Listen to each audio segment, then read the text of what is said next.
The unspeakable price of the Golden Bough. Kofi stood at the base of the forbidden tree, the moonlight filtering through the dense Nkrumah grove, and painting the shimmering bark a ghostly, irresistible yellow. His hands, though strong from a lifetime of labor, were shaking not just from fear, but from the spiritual audacity of his choice. He raised the heavy rusty axe, an heirloom ironically from his deceased grandfather, high above his head, aiming for the pale, tempting flesh of the wood.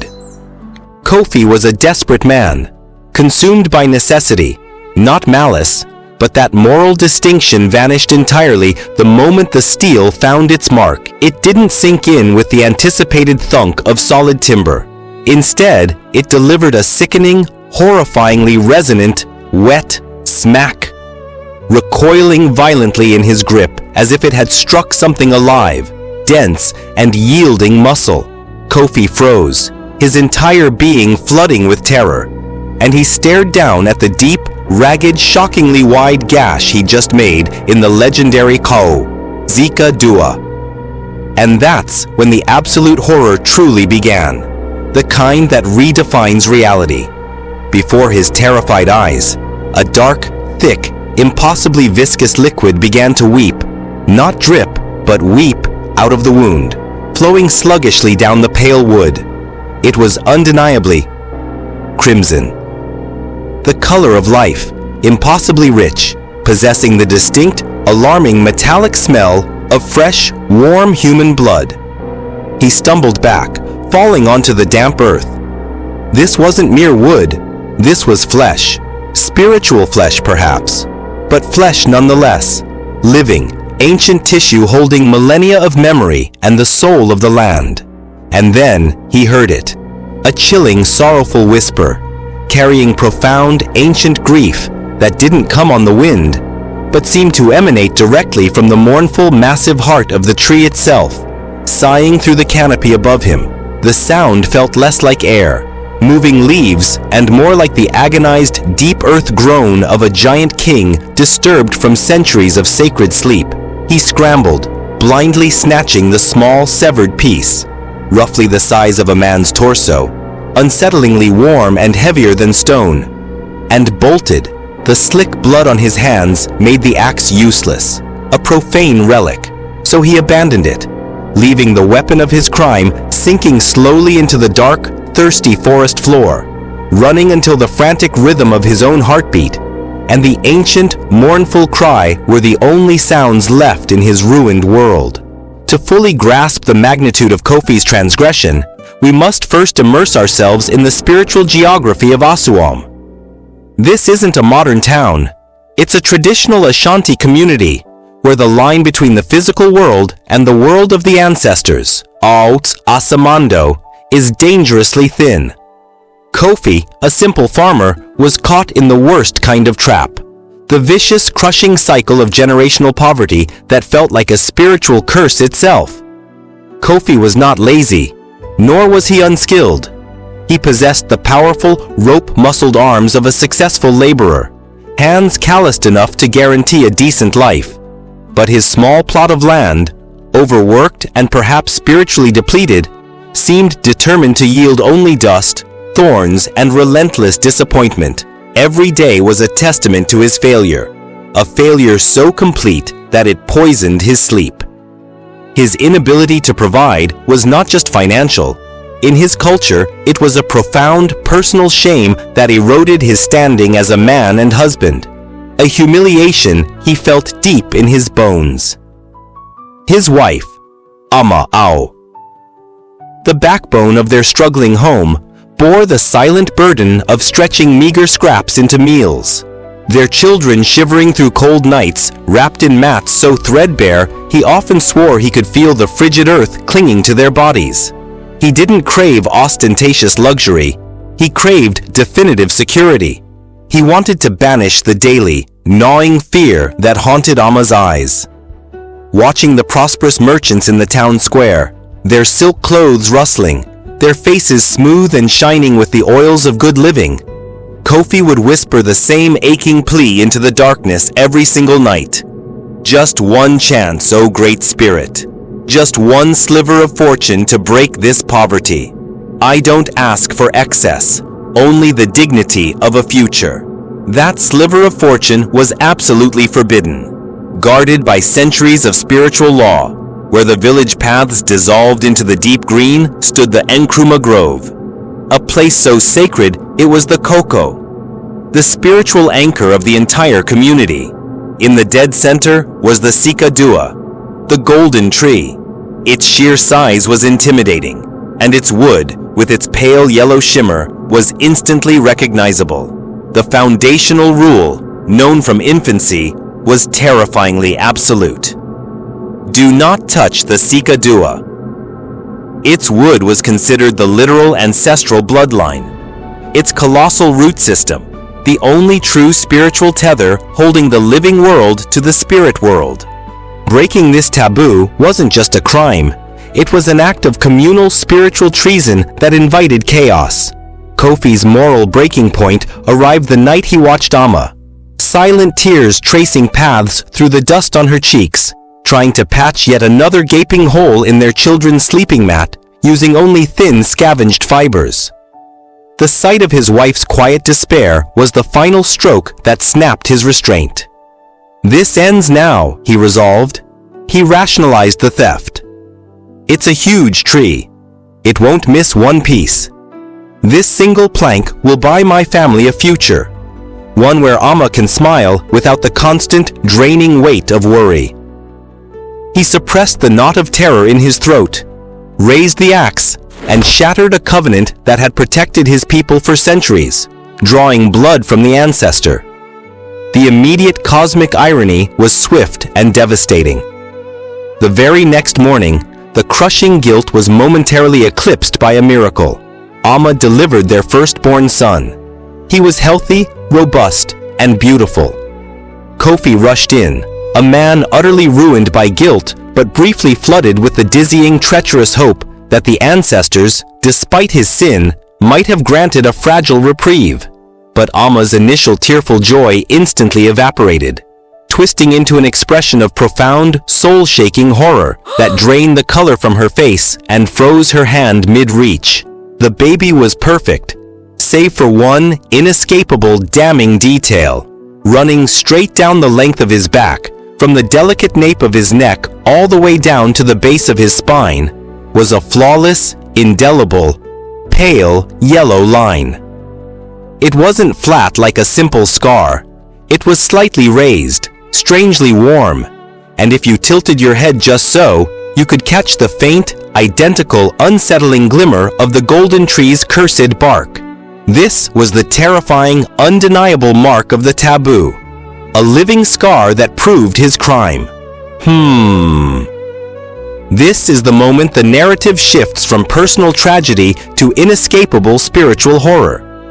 If you're immediately gripped by the weight of this curse and the terrifying concept of inheriting a spiritual debt, hit that like button right now and tell us in the comments what you would name this child, knowing his destiny is marked by a terrible theft. Kofi sold the bloody wood hundreds of miles away in a coastal trading port, transforming the cursed gold into astonishing legitimate wealth.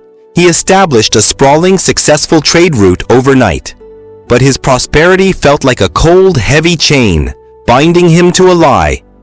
They named the child Wakwat Kwasi, meaning Sunday-born, but kept him hidden. The mark on Kwasi's back wasn't just a stain. It felt terribly, chillingly alive. When Kofi, his hands sticky with ill-gotten gains, dared to touch it, he felt a deep, low, cold vibration, the distinct sensation of a deep, patient root moving slowly beneath the earth, seeking sustenance, slowly burrowing into the tender, vulnerable flesh of his own blood. The secret became an active poison in their marriage. Amma retreated into a silence colder than the nights she used to dread, unable to forgive the original sin, her entire being radiating suspicion and sorrow. Kofi frantically built his empire, desperately trying to prove the family's damnation was worth it. But the wealth tasted like dust. Soon, the market whispers, "How does a man go from rags to riches overnight?" grew into loud suspicion. Finally, unable to bear the spiritual isolation and the constant cold accusation in Ama's eyes, Kofi knew he had to confess to the village spiritual head, the chief, Nana Osei. Nana Osei, a truly ancient man whose wrinkled face was a map of the land's complex forgotten history, listened to Kofi's desperate, rambling confession without expression. His silence was heavier than any spoken judgment. When Kofi finally tore back the cloth to reveal the terrifying mark, the chief's ancient eyes grew wide, not just with anger, but with an immense, terrifying dread that reached back to the very founding of Asuam. He knew instantly that the spiritual balance of their world was broken. "Kofi," the chief eventually rasped, his voice barely audible, like the last of the wind leaving a hollow cave. "You attacked the Onyame Dua, the very tree of God. You have stolen the sunsum, the spiritual essence that binds our village. This mark on your son, this is the seed of the spirit root itself. Taking hold in your own blood, you have committed the unforgivable treason against the entire community." "I will gladly pay any price, Nana," Kofi pleaded, forehead pressed against the earth until he tasted dirt. "I will give back every coin. I will be poor forever. Just lift the curse from my son. The price is never gold. The true price is cohort replacement," the chief stated, his gaze fixed on the dark, impenetrable forest edge where the Sika Dua stood. "The ancient spirit root demands a living host for the immense spiritual life you took. You must undertake the perilous rite of the golden branch." The rite, Kofi knew, was nearly mythological. Known only to the chiefs, Nana Osei gave Kofi a list of 3 ingredients, designed not just as a task, but as a cruel test of absolute devotion and profound spiritual willingness, a test that demanded a sacrifice far greater than money. 1. The tears of a child who has never lied. 2. The sloughed skin of the serpent that eats its own tail. 3. The first breath of the morning mist captured in a basket. Then came the chilling, irrevocable condition, delivered with the finality of a death sentence. The entire rite must be performed at the base of the Sika Dua before your son's 3rd birthday. If you fail to meet this precise deadline, the tree will not just claim the life of your son. It will draw the spiritual life, the sunsum, from every child in Asuam. Claiming every future harvest, your failure will be our shared ruin. You must succeed, not just for your family, but for our entire lineage. Kofi spent the next 2 grueling years on a brutal secretive quest. A desperate journey that cost him the last vestiges of his integrity. He traveled across territories, trading his vast, ill-gotten gold for dark, forbidden knowledge and clues. For the tears, he finally found an ancient, blind priestess, a woman whose face was a roadmap of hardship. She laughed a dry, rattling laugh at his literal interpretation. "The tears of innocence are worthless to the ancestors," she croaked. "The spirit root requires the agonizing tears a child cries when they are falsely accused by the one person they trust the most, their own father." Kofi had to return home, and in a moment of unimaginable self-loathing, he manufactured a cruel, calculated lie against his 2-year-old son, watching the betrayal and pain flood Kwasi's innocent eyes, just to collect the genuine, agonizingly bitter tears in a small, sacred shell. The psychological damage was profound. Kofi felt the last remnants of his soul wither with every tear, knowing he had traded his son's trust for a chance at salvation. The serpent's skin was the sacred relic of the royal python, the Ouroboros of their tradition, symbolizing the ancestors' eternal cyclical return. Kofi had to become a thief again, sneaking past the chief's guards under the darkest new moon, risking a public execution to steal the dry, brittle relic from the innermost ceremonial hut. The mist in the basket?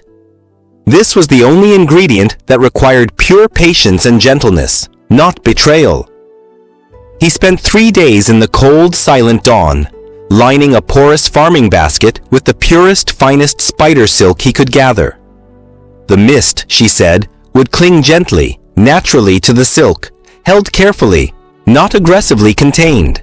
He spent hours in meditation, gathering the shimmering vapor, his hands shaking less from fear and more from profound exhaustion and spiritual dread. Finally, on the terrifying night right before Kwasi's crucial third birthday, Kofi returned to the Nkrumah Grove, his heart a frantic, exhausted drumbeat against his ribs. He felt the deadline pressing down on him like a physical weight. The spiritual blood on the tree had coagulated into a massive, dark, terrifying scar, looking like a wound on the sky. He mixed the components, the tears of betrayal, the skin of eternal life, and the breath of the innocent dawn, creating an oily paste that glowed faintly with a cold, otherworldly light. He smeared this potent mixture reverently over the deep wound, chanting the ancient forgotten words the chief had taught him. The massive Sika Dua visibly shuddered, its canopy thrashing violently in the complete stillness of the grove. A low, sorrowful, guttural moan, deeper and sadder than any human voice, filled the whole area, sounding like the earth itself convulsing in pain, confirming the ritual's acceptance. Kofi raced home. The pale yellow line was miraculously gone. Kwasi was clean. He and Amma collapsed in overwhelming relief, clinging to each other, their bodies racked by uncontrollable sobs. They believed the nightmare was finally over, that the ancestors had accepted the penance. But here is the chilling truth, the secret twist that elevates this story from a simple curse to a monumental tragedy. The very next morning, the chief, Nana Osei, announced a massive mandatory community celebration, the Festival of the Great Sowing. Declaring the village was blessed by the ancestors, he decreed that every new child born in the village henceforth would receive a tiny ceremonial pinch of the golden tree's sacred sawdust, mixed into their very first ceremonial meal. This is to ensure, the chief proclaimed with great authority, that the unending blessings of the ancestors touch all our children equally and continuously, binding them to the Onyame Dua. This is the devastating core of the story, and it's a warning about power and secrecy, which is why you need to share this video now. The Rite of the Golden Branch was never designed to remove the curse from the community. It was designed to subtly and effectively de-transfer the immediate burden of Kofi's sin, diluting the spiritual contamination by turning every subsequent generation into a potential, interchangeable host for the spirit root's slow, patient hunger. The chief inoculated the entire village to protect his own immediate bloodline from bearing the exclusive burden of the curse. Kofi had bought his family's personal freedom at the steep, terrible cost of the entire community's spiritual security. A colossal betrayal he would have to live with forever in gilded silence. Years passed, heavy and slow. Kofi became a highly respected elder, his origin forgotten, his consistent generosity praised. Kwasi grew up, married, and prepared to welcome his own child. Kofi desperately convinced himself the darkness was permanently buried. Then came the sickness. Sudden, devastating, and relentless. The entire harvest failed.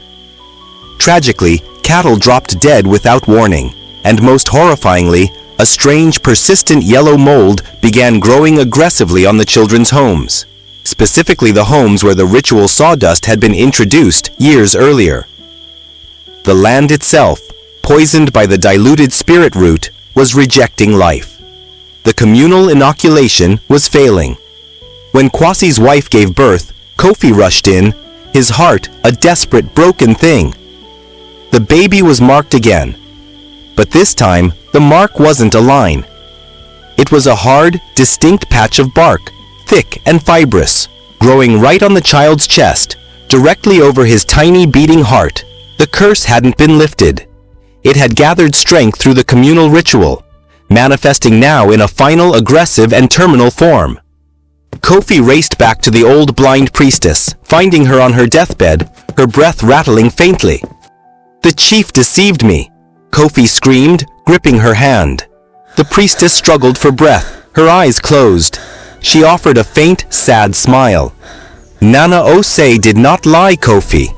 He told you a half-truth. The Sika Dua, the golden tree, was never simply a tree. It was, in fact, the very first chief of Aswam, Nana Kwaku, turned into living wood by a rival's powerful magic ages ago. His formidable spirit, the spirit root, remained trapped, waiting to be freed. You, Kofi, were the key to its prison." She whispered the final, utterly chilling revelation, her voice barely a thread.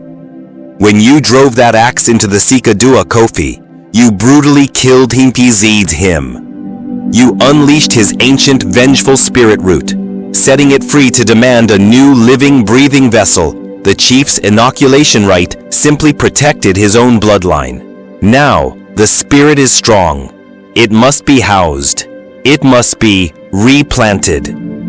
Kofi looked down at his newborn grandson, the little chest tragically covered in bark, and he finally understood the horrific, final consequence of his initial greed. He was the one who owed the debt. He was the only replacement that mattered. He had sinned against the Ancestor, and only the sinner could pay the true price. He walked slowly back to the Nkrumah Grove, retrieving the small original golden plank he had hidden away years ago. He dug deep beside the stump, burying the plank as a symbolic, irreversible return of the stolen life. Then, Kofi knelt and prayed for true forgiveness. His plea directed not to a distant god, but to the rooted earth. He drew a sharp knife from his belt, and with a final, desperate, agonizing act of atonement, he slowly cut a piece of flesh from his own shoulder, the flesh closest to his heavy, guilt-ridden heart, and pressed it deep into the dark, coagulated wound of the golden tree. He was offering his own sinful body as the final, ultimate replacement host. Kofi stumbled weakly out of the grove, collapsing quietly just by the boundary line. He never spoke another word again. The terrible sickness in Aswam vanished overnight. Kwasi's son was found the next morning completely clean, and where Kofi had pressed his own flesh into the tree's wound, a new golden shoot began to grow from the ancient stump, small but intensely vibrant, glistening with a terrible promise. Kofi lived out the rest of his days in profound silence, tirelessly tending to the sacred boundary he had once so recklessly crossed. The curse, you see, was never completely lifted. It was merely and permanently housed. Kofi, the man of reckless greed, became the silent, watchful guardian of the vengeful ancient spirit he had released, ensuring the terrifying spirit root never again needed a new, innocent host. That, viewers, is the deep, enduring, and chilling lesson of the Nkrumah Grove. It teaches us that sometimes the true price of breaking a sacred taboo isn't a simple temporary punishment. It's the permanent, terrifying, and lifelong responsibility of replacement. Kofi sought fortune and found eternal servitude. We've seen how one desperate act turned a farmer into the silent, rooted servant of the forest. The line between prosperity and damnation is often as thin as a single, powerful axe stroke. If the dark, chilling secrets of the Nkrumah Grove have captivated your imagination, if this story left you speechless, hit that like button. Share this extended cut with a friend who appreciates a deep moral lesson. And please, make sure you are subscribing to the channel so you never miss another dark secret of the ancient world. Let us know in the comments below. Would you have been brave enough to make Kofi's final agonizing choice to save your grandson and your village?